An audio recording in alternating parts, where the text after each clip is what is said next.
आज हम लोग डिस्कशन करने वाले हैं चैप्टर रेस्पिरेशन इन प्लांट्स की। हम लोगों को लगता है कि रेस्पिरेशन का मतलब है सांस का आना और सांस का जाना। तो ऑक्सीजन जब हमारी बॉडी में आ रही है तो ये ऑक्सीजन किस हिसाब से अलग अलग बायोमोलिक्यूल्स को ऑक्सीडाइज करती है, तोड़ती है और उनसे एनर्जी यानी एटीपी तैयार करती है। इस पूरे प्रोसेस को हम लोग रेस्पिरेशन कहते हैं। ये जो एनर्जी रिलीज हुई है इसको हम ट्रैप कर लेते हैं एटीपी की फॉर्मेट में, जिससे कि जब हमें जरूरत पड़े हम एटीपी का डायरेक्टली यूटिलाइजेशन कर सकें। अगर आपका एक भी बॉन्ड बना रह गया कार्बन कार्बन के बीच तो इनकम्प्लीट ऑक्सीडेशन उसे हम कहेंगे एंड वहां पर आपको कम एनर्जी मिलेगी। सो हेलो एवरीवन, कैसे हैं आप सब लोग? I hope each and every one of you is doing absolutely good. My name is doctor Vipin Kumar Sharma और मैं आप सभी लोगों का तहे दिल से स्वागत करता हूं हमारे इस प्यारे से प्लेटफॉर्म फिजिक्स वाला के ऊपर। तो दोस्तों, रॉबस्ट डिवीजन सेशन के अंदर आज हम लोग डिस्कशन करने वाले हैं चैप्टर रेस्पिरेशन इन प्लांट्स की, जो कि स्टूडेंट्स को अक्सर बहुत हार्ड लगता है। लेकिन आने वाले 1 से 1.5 घंटे में मैं आपका विचार पूरे तरीके से बदल दूंगा। ये चैप्टर आपको ना सिर्फ समझ में आएगा बल्कि ये चैप्टर आपको इसी सेशन में याद भी हो जाएगा। आप चाहे कोई भी सब्जेक्टिव क्वेश्चन हो, कोई भी ऑब्जेक्टिव क्वेश्चन हो किसी भी टेस्ट सीरीज का, चाहे वो PYQs हो, चाहे आने वाले क्वेश्चंस हो, हर एक क्वेश्चन को पकड़ पकड़ के फोड़ रहे होंगे। ये मेरा वादा नहीं, मेरा दावा है। और अगर आपको ये चैप्टर अच्छे तरीके से समझ में आ जाए तो नीचे तारा रारा या फिर वीपू सर ओपी की बारिश कर दीजिएगा। बाकी अभी हम इस चैप्टर को शुरू करते हैं। दोस्तों, जब भी हम किसी भी चैप्टर की शुरुआत करते हैं we always ponder upon the name, कि भैया एक चैप्टर का अगर कुछ नाम रखा गया है तो वो नाम किस लिए रखा गया है। तो यहां पर चैप्टर का नाम है रेस्पिरेशन इन प्लांट्स। तो ये बहुत ही ज्यादा इंपॉर्टेंट टर्म है रेस्पिरेशन। हम लोगों को लगता है कि रेस्पिरेशन का मतलब है सांस का आना और सांस का जाना, यानी इंस्पिरेशन एंड एक्सपिरेशन। लेकिन it is not respiration, it is breathing. सांस लेना और सांस छोड़ना, इसे हम ब्रीदिंग कहते हैं, ना कि रेस्पिरेशन। तो सर रेस्पिरेशन क्या है? भाई, जब हमने सांस ली, जब हमने ऑक्सीजन इनहेल करी या जब हमने ऑक्सीजन की इंस्पिरेशन करी, तो ऑक्सीजन जब हमारी बॉडी में आ रही है तो ये ऑक्सीजन किस हिसाब से अलग अलग बायोमोलिक्यूल्स को ऑक्सीडाइज करती है, तोड़ती है और उनसे एनर्जी यानी एटीपी तैयार करती है। इस पूरे प्रोसेस को हम लोग रेस्पिरेशन कहते हैं। यानी जो ब्रीदिंग प्रोसेस है उससे आपने सांस को अंदर लिया, अपनी बॉडी में ऑक्सीजन को भर लिया। अब ये ऑक्सीजन आपकी बॉडी में जाकर के क्या क्या धमाल कर रही है, किस बायोमोलिक्यूल को ऑक्सीडाइज करके कितनी एटीपी बना रही है, इस प्रोसेस को हम लोग क्या कहते हैं? रेस्पिरेशन, यानी generation of energy by oxidation of different biomolecules. इसको हम रेस्पिरेशन कहते हैं। अगर सिर्फ सांस आ रही है या जा रही है इसको हम लोग ब्रीदिंग कहेंगे। So there is a concrete difference between breathing and respiration. हाँ, ये दोनों चीजें रिलेटेड है क्योंकि ब्रीदिंग से ही आपके अंदर ऑक्सीजन आएगी और वही ऑक्सीजन बाद में काम कर रही होगी आपकी बॉडी में एनर्जी जनरेशन का। तो ब्रीदिंग और respiration are connected but they are not exactly same. तो दोस्तों, आपको पता है कि आपकी बॉडी में एनर्जी कैसे बनती है। मैं थोड़ा सा आपको रेफरेंस देके समझाने की कोशिश करता हूं। समझ लीजिए, मैंने आलू का पराठा खाया। अगर मैं आलू का पराठा खाता हूं तो आलू के पराठे में क्या है? आलू है और आटा है। दोनों कंसिडर करते हैं हम लोग कि स्टार्च है। जब आपने आलू के पराठे को मुंह में डाला और उसको चबाया तो आपका जो आलू का पराठा है उसको आपने किस में मिक्स किया? सलाइवा में। और सलाइवा में एक एंजाइम होता है जिसको हम कहते हैं सलाइवरी अमाइलेज, जिसे हम पहले टायलिन भी कहते थे लेकिन अभी हम सलाइवरी अमाइलेज बोलेंगे। अमाइलेज का मतलब है जो अमाइलोज और अमाइलोपेक्टिन को डाइजेस्ट करता हो। अमाइलेज है ना, अमाइलोज को डाइजेस्ट करने वाला, यानी स्टार्च को डाइजेस्ट करने वाला। तो स्टार्च की डाइजेशन आपके मुंह में ही शुरू हो जाती है। तो जब स्टार्च डाइजेस्ट होगा तो उसके छोटे छोटे टुकड़े हो जाएंगे। इन छोटे छोटे टुकड़ों को हम क्या कहते हैं? Starch is a polymer of glucose, यानी स्टार्च ग्लूकोज का बना होता है। तो जैसे ही आप आलू का पराठा खाएंगे, सलाइवा के साथ मिक्स होकर उस स्टार्च की डाइजेशन शुरू हो जाएगी और ग्लूकोज बन जाएगा, यानी स्टार्च की हाइड्रोलिसिस हो जाएगी और ग्लूकोज बन जाएगा।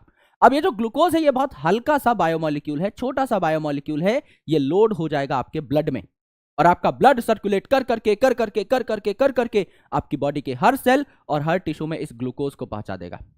तो क्या भैया एनर्जी मिल जाएगी? नहीं। अब आपने जो सांस ली है इससे आपके फेफड़ों में यानी आपके लंग्स में ऑक्सीजन भर चुकी है। ये जो ऑक्सीजन है ये भी डिफ्यूज होकर के आपके ब्लड में चली जाएगी और आपका ब्लड जो है वो भी सर्कुलेट करके इस ऑक्सीजन को आपके हर टिश्यू और हर सेल तक पहुंचा देगा। अब आपके सेल या टिश्यूज में ग्लूकोज भी पहुंच चुका है और ऑक्सीजन भी पहुंच चुका है। यहां होगा ग्लूकोज और ऑक्सीजन के बीच में अर्जन वेल्ली का युद्ध, यानी अब जो ऑक्सीजन है ये ग्लूकोज को क्या करेगा? ऑक्सीडाइज करेगा। ऑक्सीडाइज करेगा मतलब इसके टुकड़े टुकड़े कर देगा। तो ग्लूकोज जो है वो 6 कार्बन का मॉलिक्यूल होता है। ग्लूकोज का फॉर्मूला क्या है? C6H12O6। तो ये जो 6 कार्बन का ग्लूकोज है, इसमें कार्बन कार्बन बॉन्ड्स हैं, 6 कार्बन आपस में जुड़े हुए हैं कार्बन कार्बन बॉन्ड से। इन सारे कार्बन कार्बन बॉन्ड्स को ऑक्सीजन तोड़ देगा, और जब ये बॉन्ड्स टूटते हैं, जैसे गुल्लक को तोड़ने पे पैसा रिलीज हो जाता है, इसी तरीके से इन कार्बन कार्बन बॉन्ड्स को तोड़ने पे एनर्जी रिलीज हो जाती है। ये जो एनर्जी रिलीज हुई है, इसको हम ट्रैप कर लेते हैं एटीपी की फॉर्मेट में, जिससे कि जब हमें जरूरत पड़े हम एटीपी का डायरेक्टली यूटिलाइजेशन कर सकें। इसीलिए एटीपी को कहा जाता है energy currency of our cell. जब भी हमें किसी भी काम के लिए एनर्जी की जरूरत हो, चाहे मुझे पढ़ाने के लिए, बोलने के लिए एनर्जी की जरूरत हो, चाहे मुझे चलने फिरने दौड़ने के लिए एनर्जी की जरूरत हो, चाहे किसी एनिमल को रिप्रोडक्टिव एक्टिविटी के लिए जरूरत हो, चाहे आपको एक्टिव ट्रांसपोर्ट के लिए या चीजों को इधर उधर आदान प्रदान करने के लिए एनर्जी की आवश्यकता हो, हमेशा एटीपी काम आता है। इसीलिए इसे एनर्जी करेंसी कहा जाता है। तो आपकी बॉडी में एनर्जी के कई सारे सोर्सेज हैं, लेकिन अल्टीमेटली उन्हें एटीपी में ही कन्वर्ट होना पड़ता है, तभी आपकी बॉडी उन्हें एनर्जी के सोर्स के तौर पे यूज कर पाएगी। तो एटीपी को हम एनर्जी करेंसी कहते हैं। तो एक एक करके हम काफी सारे बेसिक कॉन्सेप्ट्स को यहां पर पढ़ेंगे। प्यारे प्यारे हाथ से लिखे हुए सुंदर बेहतरीन नोट्स आपके लिए यहां पर मैं बना करके लेके आया हूं, और आप मानेंगे नहीं कि मात्र 4 स्लाइड्स के अंदर आपका पूरा का पूरा कॉन्सेप्ट जो है, सारा का सारा खेला जो है खत्म हो जाएगा, और इसमें आपको एक एक चीज मजे से समझ में आ जाएगी। तो सबसे पहले मैंने आपको क्या बताया कि भैया ब्रीदिंग और रेस्पिरेशन में फर्क है। ब्रीदिंग मतलब सांस का आना, सांस का जाना, यानी इनहेलेशन और एक्सहेलेशन, या इंस्पिरेशन और एक्सपिरेशन। लेकिन रेस्पिरेशन का मतलब क्या है? अब आपने सांस के थ्रू जो ऑक्सीजन अपनी बॉडी में ली है, ये ऑक्सीजन आपकी बॉडी में क्या क्या धूम मचाएगी, दैट इज रेस्पिरेशन। यानी ऑक्सीडेशन करेगी, ये ऑक्सीडाइज करेगी अलग अलग फूड पार्टिकल्स को, छोटे छोटे फूड पार्टिकल्स को, जिससे एटीपी बनेगी। राइट तो हमें पता है हमारी बॉडी में जितने भी सेल्स हैं, इनको एनर्जी की या एटीपी की जरूरत है। तो हर सेल में हम लोग क्या पहुंचा देंगे? ग्लूकोज पहुंचा देंगे, और हर सेल में हम लोग ऑक्सीजन भी पहुंचा देंगे। तो वहां पर क्या होगी? मारधाड़ शुरू हो जाएगी ग्लूकोज और ऑक्सीजन के बीच। समझ लीजिए आपने आलू का पराठा खाया तो आपने स्टार्च खाया, स्टार्च को आप डाइजेस्ट करेंगे यानी हाइड्रोलाइज करेंगे तो बन जाएंगे ग्लूकोज के छोटे छोटे टुकड़े, और इन ग्लूकोज को जब आप ऑक्सीजन की प्रेजेंस में ऑक्सीडाइज करेंगे तो आपका बन जाएगा क्या? सारे के सारे कार्बन कार्बन बॉन्ड्स टूट गए तो 6 CO2 बने, 6 आपके वाटर मॉलिक्यूल्स बने, और खूब सारी एनर्जी यहां पर बनी। जब ग्लूकोज का एक एक बॉन्ड आप तोड़ दें, ग्लूकोज 6 कार्बन का है, जब 6 के 6 कार्बन डाइऑक्साइड अलग अलग हो जाएं तो इसे कहेंगे कंप्लीट ऑक्सीडेशन। अगर एक भी कार्बन कार्बन बॉन्ड जुड़ा रह गया, अगर अभी भी थोड़ी बहुत कसर रह जाती है ब्रेकेज की, तो इसे कहा जाता है इनकम्प्लीट ऑक्सीडेशन। यानी कंप्लीट ऑक्सीडेशन करनी होती है अगर आपको ज्यादा एनर्जी चाहिए तो। अगर आपका एक भी बॉन्ड बना रह गया कार्बन कार्बन के बीच, तो इनकम्प्लीट ऑक्सीडेशन उसे हम कहेंगे, एंड वहां पर आपको कम एनर्जी मिलेगी। तो मेरे भाई ऑटोट्रॉफ्स जो होते हैं, जैसे कि प्लांट है, साइनोबैक्टीरिया है, जो अपना खाना खुद बनाते हैं, ये क्या करते हैं? फोटोसिंथेसिस से लाइट एनर्जी को केमिकल एनर्जी में कन्वर्ट करते हैं। अब मुझे बताइए, क्या एक प्लांट जो है वो पूरा का पूरा फोटोसिंथेटिक होता है? सर नहीं। एक प्लांट का जो मोटा सा तना है, जो ब्राउन कलर का है, जो कि नॉन ग्रीन पार्ट है, वो नॉन फोटोसिंथेटिक है। जो रूट है, जो नॉन ग्रीन कलर की है, वो भी नॉन फोटोसिंथेटिक है। सिर्फ पत्ते जो है हरे भरे, वो फोटोसिंथेटिक है। तो एक प्लांट में भी सारे के सारे जो पार्ट्स हैं प्लांट के, वो खाना नहीं बना रहे, पत्तियां खाना बनाएंगी, और पत्तियां खाना बनाने के बाद फ्लोएम नाम के टिश्यू से फूड को ट्रांसपोर्ट करेंगी स्टेम में और रूट में। तो जैसे हमारे अंदर ब्लड है जो कि ग्लूकोज को हमारे हर सेल तक पहुंचाता है, ऐसे ही प्लांट में आपका फ्लोएम है जो फूड को आपका लीव से स्टेम में भी पहुंचाएगा और रूट में भी पहुंचाएगा। तो प्लांट के हर सेल के पास क्या पहुंच जाएगी? एनर्जी पहुंच जाएगी। तो ये जो आपके प्लांट है, इनमें भी जो फूड होता है, ये कार्बन कार्बन बॉन्ड बना के बैठा होता है। चाहे ग्लूकोज हो तो ग्लूकोज 6 कार्बन का है, उसमें भी कार्बन कार्बन बॉन्ड है। चाहे सुक्रोज हो, वो 12 कार्बन का है, उसमें भी कार्बन कार्बन बॉन्ड है। चाहे स्टार्च हो, जो कि स्टोर्ड फूड मटेरियल है, उसमें भी हजारों ग्लूकोज हैं, उसमें भी कई सारे हजारों कार्बन कार्बन बॉन्ड्स हैं। तो यहां पर कार्बन कार्बन बॉन्ड तो होंगे ही, आपको इन्हीं को तोड़ना होता है, इसी से आपको एनर्जी मिलती है। अब एनिमल जो है ये प्लांट को खा लेते हैं। ये डायरेक्टली अगर प्लांट को खा रहे हैं तो हर्बीवोर, अगर इनडायरेक्टली खा रहे हैं, हर्बीवोर को खा रहे हैं, तो ये कहलाएंगे कार्निवोर। समझ लीजिए, मैंने प्लांट को खाया तो मैंने प्लांट को डायरेक्टली कंज्यूम किया। अब मेरे अंदर जो एनर्जी आई वो तो प्लांट से आई, और शेर ने मुझे खा लिया, तो शेर के अंदर जो एनर्जी गई वो भी प्लांट वाली एनर्जी थी, लेकिन इनडायरेक्टली गई। तो जो डायरेक्ट कंज्यूम करते हैं प्लांट को, इन्हें हर्बीवोर कहा जाता है या प्राइमरी कंज्यूमर कहा जाता है। जो इनडायरेक्टली खाते हैं इन्हें कार्निवोर कहा जाता है या सेकेंडरी कंज्यूमर कहा जाता है। तो मेरे अंदर भी एनर्जी आ गई, मेरे अंदर भी फूड आ गया, इसको डाइजेस्ट करके मैं अपने हर सेल और टिश्यू तक पहुंचा दूंगा वाया ब्लड सर्कुलेशन। तो फूड जो है ये यूकैरियोट्स में किस जगह बनता है? सेल की किचन में बनता है, जिसे क्लोरोप्लास्ट कहा जाता है। लेकिन जो एनर्जी बनती है वो कहां बनती है मेरे दोस्त? साइटोप्लाज्म में आपका ग्लाइकोलिसिस नाम का प्रोसेस होता है, जो सबसे पहला प्रोसेस है इस चैप्टर का। ये यूनिवर्सल प्रोसेस है। क्यों? क्योंकि दुनिया का ऐसा कोई सेल नहीं जिसमें सेल मेम्ब्रेन ना हो, जिसमें साइटोप्लाज्म ना हो। तो साइटोप्लाज्म में दुनिया के हर ऑर्गेनिज्म को एनर्जी चाहिए। अब कोई प्रोकैरियोटिक ऑर्गेनिज्म है, उसके पास तो माइटोकॉन्ड्रिया नहीं है, उसके पास तो power house of the cell नहीं है, तो क्या वो एनर्जी नहीं बनाएगा? बिल्कुल बनाएगा, साइटोप्लाज्म में बना लेगा। तो एक आधा तो एनर्जी का सोर्स ऐसा होना चाहिए जो सबके पास है। तो साइटोप्लाज्म में एक ऐसी पाथवे होती है जिसे हम ग्लाइकोलिसिस कहते हैं, जो हर ऑर्गेनिज्म में हो सकती है। एंड माइटोकॉन्ड्रिया जो कि हमारा power house of the cell है, इसमें क्रैब साइकिल होती है माइटोकॉन्ड्रिया की मैट्रिक्स में, और इलेक्ट्रॉन ट्रांसपोर्ट सिस्टम होता है इनर मेम्ब्रेन ऑफ माइटोकॉन्ड्रिया में, जिसके बारे में हम डिटेल में चर्चा करेंगे। राइट? रेस्पिरेटरी सबस्ट्रेट मतलब ऐसे सबस्ट्रेट, ऐसे मॉलिक्यूल्स जिनको आप रेस्पायर कर रहे हो, जिनको आप ऑक्सीडाइज करके एनर्जी निकाल रहे हो, इनको रेस्पिरेटरी सबस्ट्रेट कहा जाता है। तो सबसे कॉमन जो रेस्पिरेटरी सबस्ट्रेट है, सबसे फेवर्ड जो रेस्पिरेटरी सबस्ट्रेट है, दैट इज कार्बोहाइड्रेट। कार्बोहाइड्रेट बहुत आसानी से टूट जाते हैं। स्टार्टिंग से ही जब दुनिया शुरू हुई थी, जब इस अर्थ पे लाइफ आई थी, तब से जो पहला कार्बन सोर्स है वो कार्बोहाइड्रेट है। तो हमारे लिए जो एंजाइम्स हैं वो भी इस तरीके से इवॉल्व हुए, इस तरीके से डेवलप हुए कि कार्बोहाइड्रेट को हम लोग इजीली क्या कर सकते हैं? ऑक्सीडाइज कर सकते हैं एनर्जी बनाने के लिए। तो कार्बोहाइड्रेट जो है ये फेवर्ड रेस्पिरेटरी सबस्ट्रेट है। पर ऐसा नहीं है कि सिर्फ कार्बोहाइड्रेट से ही एनर्जी मिलेगी। ऑर्गेनिक एसिड्स को भी आप खा सकते हैं, प्रोटीन्स को भी आप खा सकते हैं, फैट को भी आप खा सकते हैं, कई सारी चीजें आप खा सकते हैं, लेकिन कार्बोहाइड्रेट उनमें से थोड़ा सा राज दुलारा है, प्यारा है। तो रेस्पिरेशन की दो बातें मैं आपको बता देता हूं, बहुत इंपॉर्टेंट है। रेस्पिरेशन में पहला पॉइंट यह है कि सारी की सारी एनर्जी कभी भी एक स्टेप में रिलीज नहीं होती। आप देखोगे आज सिर्फ ग्लाइकोलिसिस में 10 स्टेप है, उसके बाद लिंक रिएक्शन में और स्टेप्स हैं, क्रैब साइकिल में 10 और स्टेप्स हैं। तो इतने सारे स्टेप्स क्यों? अगर आपने एक ही स्टेप में पूरी एनर्जी रिलीज करा दी तो ज्यादातर एनर्जी तो आप पकड़ ही नहीं पाओगे एटीपी की फॉर्मेट में, वो हीट की फॉर्मेट में लॉस हो जाएगी। लॉस ज्यादा होगा अगर आप एक बड़े स्टेप में एनर्जी रिलीज कराते हो तो। लेकिन अगर आप छोटे छोटे कंट्रोल्ड स्टेप्स में एनर्जी रिलीज कराते हो तो उन छोटे छोटे स्टेप्स की एनर्जी को आप ट्रैप भी कर पाओगे एटीपी की फॉर्मेट में। दूसरी इंपॉर्टेंट चीज, not all energy is released freely. ऐसा नहीं है कि एनर्जी बनी और सेल में इसको फ्रीली छोड़ दिया, नहीं। जैसे ही कार्बन कार्बन बॉन्ड्स टूटे, एनर्जी जो रिलीज हुई उसको एटीपी की फॉर्मेट में स्टोर कर लिया, क्योंकि जब भी हमारी बॉडी को एनर्जी चाहिए होगी हम इस एटीपी को तोड़ के एनर्जी ले लेंगे। तो फ्रीली एनर्जी को नहीं छोड़ा, एटीपी की फॉर्मेट में रखा, और एक स्टेप में एनर्जी को रिलीज नहीं किया, छोटे छोटे स्टेप्स में एनर्जी को रिलीज किया, जिससे कि एटीपी बनने में आसानी हो। ये दोनों चीजें एटीपी फॉर्मेशन के लिए इंपॉर्टेंट है। और जब आपका रेस्पिरेशन हो रहा होता है तो कार्बन स्केलेटल भी बनता है। जैसे समझ लीजिए, आप ग्लाइकोलिसिस की अगर बात करें तो ग्लाइकोलिसिस में एक ग्लूकोज का जो मॉलिक्यूल है, इससे 2 पायरुविक एसिड बनते हैं 3-3 कार्बन के। ग्लूकोज 6 कार्बन का है, पायरुविक एसिड 3-3 कार्बन के हैं। तो जो पायरुविक एसिड है, जरूरी नहीं आगे रेस्पिरेशन को पूरा करें। ये पायरुविक एसिड कोई अमीनो एसिड बनाने में भी काम आ सकते हैं, है ना। आगे चल के एसिटाइल को एंजाइम में बना के कोई फैटी एसिड बनाने में भी काम आ सकते हैं। यानी अलग अलग और बायोमोलिक्यूल्स को भी सिंथेसाइज कर सकते हैं। हमारी बॉडी बहुत कॉम्प्लेक्स है। ऐसा नहीं है कि हमने एक पाथवे पढ़ी वो इसी तरीके से चलेगी, अलग अलग प्रोडक्ट्स भी बन सकते हैं।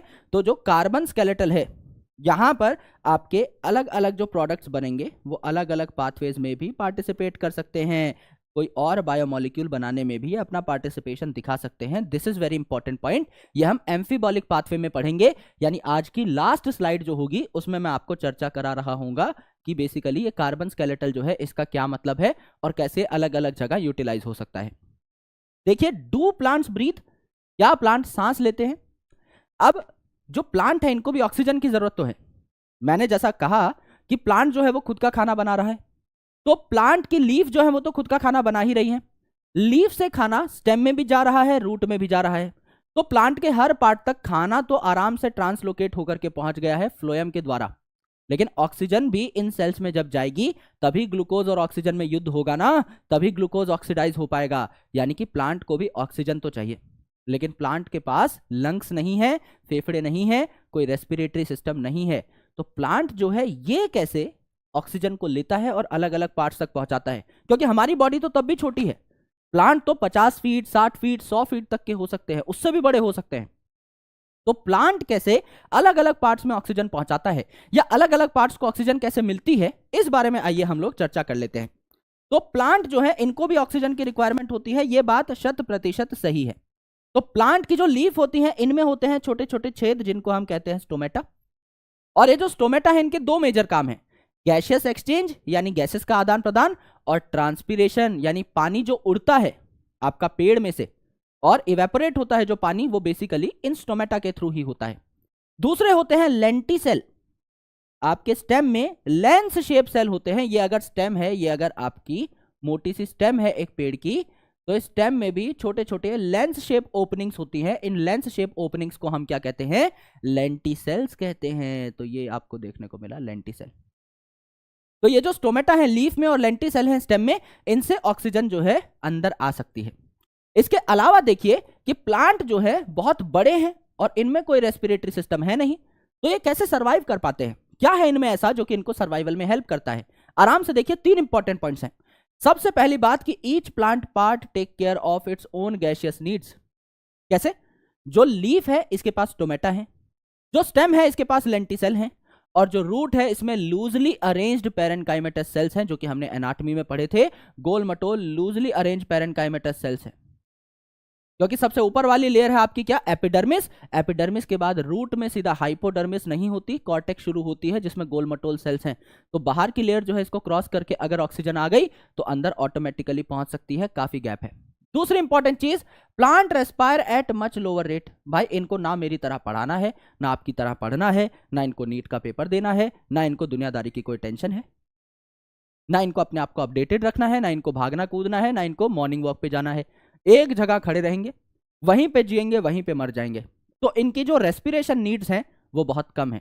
सिर्फ एक प्रोसेस करते हैं ये ढंग का, जिसको कहते हैं फोटोसिंथेसिस। उस दौरान इनको ज्यादा ऑक्सीजन की रिक्वायरमेंट होती है, लेकिन सबसे अच्छी बात यह है कि फोटोसिंथेसिस से तो खुद ऑक्सीजन बनती है। तो लीफ को फोटोसिंथेसिस के टाइम पे ऑक्सीजन चाहिए रहती है, एनर्जी चाहिए रहती है, पर वो एनर्जी तो खुद ही खुद फोटोसिंथेसिस के दौरान बन जाएगी ना। फोटोसिंथेसिस से क्या बनता है? 2 चीजें बनती हैं, पहला आपका फूड और दूसरी ऑक्सीजन। ये तो बाय प्रोडक्ट है फोटोसिंथेसिस का, तो कोई टेंशन है ही नहीं, ऑक्सीजन तो खुद ब खुद लीफ में ही बन रहा है। तो जिस टाइम सबसे ज्यादा ऑक्सीजन की जरूरत है उस टाइम खुद ही प्लांट की बॉडी में ऑक्सीजन बनता है, तो टेंशन खत्म। बाकी इसको हिलना डुलना इधर उधर जाना है नहीं, तो इसकी ऑक्सीजन रिक्वायरमेंट वैसे ही कम है। और लूज पैकिंग वाले सेल्स जो है पेरेनकाइमेटस सेल, ये पाए जाते हैं रूट, स्टेम और लीफ में। तो आसपास के सेल्स में आप ऑक्सीजन पहुंचा सकते हैं। जैसे लीफ ने ऑक्सीजन ले ली तो आसपास के सेल्स में उसने ऑक्सीजन पहुंचा दी। स्टेम में लेंटिसेल से ऑक्सीजन ले ली, आसपास के सेल्स में ऑक्सीजन पहुंचा दी। यहां कोई लेंटिसेल है, यहां पहुंचा दी। तो बहुत दूर कोई लंबा ट्रांसपोर्ट इनको करना ही नहीं है, सिर्फ आसपास के सेल्स को ही ऑक्सीजन देनी है। सिमिलरली रूट में भी अगर एक सेल ने ऑक्सीजन ले ली तो आसपास के 5, 6, 10 सेल्स में वो ऑक्सीजन पहुंचा देगी। तो loose packing of parenchymatous cells, बहुत ज्यादा इनकी ऑक्सीजन डिमांड है नहीं। और तीसरी इंपॉर्टेंट चीज कि हर प्लांट पार्ट अपनी ऑक्सीजन रिक्वायरमेंट का खुद ध्यान रखता है। ये आपको देखने को मिला इन अ पर्टिकुलर प्लांट। ये अगर स्टेम है तो इसमें बाहर की जो लेयर है यहां लेंटिसेल बने हुए होते हैं, अंदर की जो कोर लेयर है ये स्ट्रेंथ प्रोवाइड करती है, मजबूती प्रोवाइड करती है पेड़ को। और बाहर के कुछ जो सेल्स हैं ये लूजली पैक्ड होते हैं, जिनके बीच में गैसेस आसानी से क्या कर सकती हैं? मूव कर सकती हैं। ये मैंने रेफरेंस लेकर के दिखाया हुआ है। Now it is time to reach the very first pathway. यह जो पहली पाथवे है इसको कहते हैं ग्लाइकोलाइसिस। ग्लाइको का मतलब क्या होता है? ग्लाइको का मतलब होता है शुगर, और लाइसिस का मतलब होता है टूटना। तो यहां पर क्या होगा? सबसे कॉमन शुगर जो है ग्लूकोज, उसको हम तोड़ेंगे। 6 कार्बन की शुगर है ग्लूकोज, उसके सिर्फ 2 टुकड़े करेंगे 3-3 कार्बन के, यानी पाइरुवेट बनाएंगे। तो यहां पर सारे कार्बन कार्बन बॉन्ड्स नहीं टूटे, so this is incomplete oxidation of glucose, जिसे हम कहते हैं ग्लाइकोलिसिस। तो अगर आप अर्थ की बात करें तो दुनिया में जो पहले ऑर्गेनिजम्स थे ना, जो सबसे पहले आए थे, वो अनएरोबिक ऑर्गेनिजम्स थे। क्यों? क्योंकि अर्थ पे शुरू में फ्री ऑक्सीजन था ही नहीं, रिड्यूसिंग एनवायरनमेंट था। 4 गैसेस सबसे ज्यादा पाई जाती थी, जिन्हें वहम गैसेस कहा जाता था। WHAM, वहम गैसेस। W का मतलब वाटर, H2O, A का मतलब अमोनिया, NH3, है ना। और ये जो आपका वाटर है, H का मतलब हाइड्रोजन, A का मतलब अमोनिया, एंड M का मतलब मीथेन, दैट इज CH4। तो सब में हाइड्रोजन है अगर आप देखो तो। अगर आपका W है वाटर तो उसमें H2O, इसमें भी H है। उसके बाद है आपका हाइड्रोजन इटसेल्फ, इसमें भी H है। उसके बाद है आपका अमोनिया NH3, इसमें भी H है। एंड मेरे भाई आपका चौथा मीथेन CH4, इसमें भी H है। तो रिड्यूसिंग एटमॉस्फेयर था आसपास, फ्री ऑक्सीजन नहीं थी, तो ऑर्गेनिजम्स भी ऐसे बने जो ऑक्सीजन के बिना रह सकते हो। ऐसे ऑर्गेनिजम्स को अनएरोब्स कहा जाता है।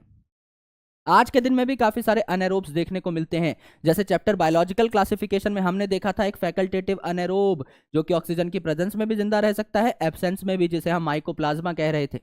और कई आज के दिन में भी ऐसे हैं जो ऑब्लिगेट एनेरोब्स हैं, जैसे कि आपका क्लोस्ट्रीडियम, जो कि ऑक्सीजन के बिना ही रहता है, ऑक्सीजन है तो वहां सरवाइव नहीं कर सकता। तो पहले ऐसे ऑर्गेनिज्म बने जो ऑक्सीजन के आसपास रह ही नहीं सकते थे। तो मेरे दोस्त, दिन में भी तो एनर्जी बनती होगी कैसे ना कैसे। तो ऑक्सीडेशन यहां पर हो नहीं रही है, ऑक्सीजन है नहीं आसपास, तो ये कैसे एनर्जी बना रहे हैं। एक ऐसी पाथवे है दुनिया में जो कि हर ऑर्गेनिज्म में हो सकती है, क्योंकि ये साइटोप्लाज्म में होती है। दूसरा, इसे ऑक्सीजन की डायरेक्ट रिक्वायरमेंट नहीं होती। तो ग्लाइकोलिसिस जो है, इसे एक यूनिवर्सल पाथवे बोला। क्यों? क्योंकि पहला, ये जो है आपका साइटोप्लाज्म में हो रही है, जो कि दुनिया के हर सेल में पाया जा रहा है, और बिना ऑक्सीजन के हो रही है। यानी अगर आपकी बॉडी में ऑक्सीजन है तो भी वेल एंड गुड, इस पाथवे को ऑक्सीजन नहीं चाहिए। आपकी बॉडी के अंदर ऑक्सीजन है तो कोई दिक्कत नहीं है, इसको ऑक्सीजन से कोई प्रॉब्लम भी नहीं है। लेकिन अगर आपके बॉडी में ऑक्सीजन नहीं है तो भी ये काम कर लेगी। तो दुनिया के हर ऑर्गेनिज्म में, चाहे एरोबिक हो, अनएरोबिक हो, चाहे प्रोकैरियोटिक हो, यूकैरियोटिक हो, ये पाथवे होगी ही होगी। इसको हम लोग ईएमपी पाथवे कहते हैं।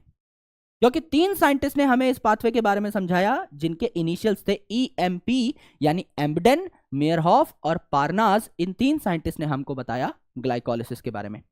टोटल यहां 10 स्टेप होते हैं ग्लाइकोलिसिस में, और 10 डिफरेंट एंजाइम्स यहां पर आपको देखने को मिलते हैं। तो एक 6 कार्बन का जो ग्लूकोज है, ये पार्शियली ऑक्सीडाइज होगा, कंप्लीटली उसके 6 टुकड़े नहीं होंगे, 6 कार्बन डाइऑक्साइड यहां नहीं बनेंगे, सिर्फ एक जो है यहां पर बॉन्ड टूटेगा, 3 कार्बन का एक पाइरुवेट बनेगा, 3 कार्बन का दूसरा। तो 3-3 कार्बन जुड़े रह गए, तो कंप्लीट ऑक्सीडेशन नहीं हुई है। इसे हम क्या कहते हैं? इसे हम ग्लाइकोलिसिस कहते हैं। तो ग्लाइकोलिसिस जो है, ये मैं आपको नोट्स के फॉर्मेट में दूंगा तो आपको इजीली दिखाई देगा। अभी आपको सिर्फ और सिर्फ समझना है, फोकस करना है कि भैया ये क्या है। और अगर आपके पास मोबाइल डिवाइस है, क्योंकि इसको एक ही लाइन में बनाना बहुत जरूरी है, अदरवाइज आपको समझ में नहीं आएगा। अगर आपके पास मोबाइल है तो आप 1080p क्वालिटी कर लीजिए, मैक्सिमम क्वालिटी, जिससे आपको ये सारी चीजें दिखाई दे। बाकी नीचे नोट्स में आपको मिल जाएगा, एनसीईआरटी या मेडिजी है तो उसको खोल के भी आप लोग पढ़ाई कर सकते हैं। देखिए दोस्त, सबसे पहले प्लांट के अंदर जो सुक्रोज है, लेट्स से स्टार्च है, सुक्रोज है, कुछ भी है, सुक्रोज किससे बनता है? It is a disaccharide. यह बनता है ग्लूकोज और फ्रक्टोज का। और ये जो सुक्रोज है, इसे प्यार से कहा जाता है इन्वर्ट शुगर। तो इस सुक्रोज को हमने तोड़ा एक पर्टिकुलर एंजाइम डालकर, जिसका नाम था इन्वर्टेज, और इन्वर्टेज से 2 टुकड़े कर डाले इसके, ग्लूकोज बन गया, फ्रक्टोज बन गया। ठीक है, इन्वर्टेज एंजाइम से। तो ये जो ग्लूकोज है, इससे मैंने शुरुआत कर दी ग्लाइकोलिसिस की। ये ग्लूकोज जो है, इतनी मेहनत से मैंने अपने सेल के अंदर डाला है। सबसे पहले आलू का पराठा खाया, फिर उसको पचाया, फिर ये ग्लूकोज ब्लड में लोड हुआ, फिर ब्लड सर्कुलेट कर करके मेरे अलग अलग सेल्स तक ग्लूकोज को पहुंचाता है। क्या इस ग्लूकोज को मैं अपने सेल से बाहर निकल जाने दूं? नहीं। तो मैं क्या करूंगा? इस ग्लूकोज के ऊपर एक चार्ज्ड मॉलिक्यूल लगा दूंगा, क्योंकि चार्ज्ड मॉलिक्यूल मेम्ब्रेन से आसानी से बाहर नहीं निकल सकता, वो मेम्ब्रेन को क्रॉस नहीं कर सकते। तो ग्लूकोज को सेल के अंदर लॉक करने के लिए मैं इस पर एक नेगेटिवली चार्ज फॉस्फेट लगा देता हूं।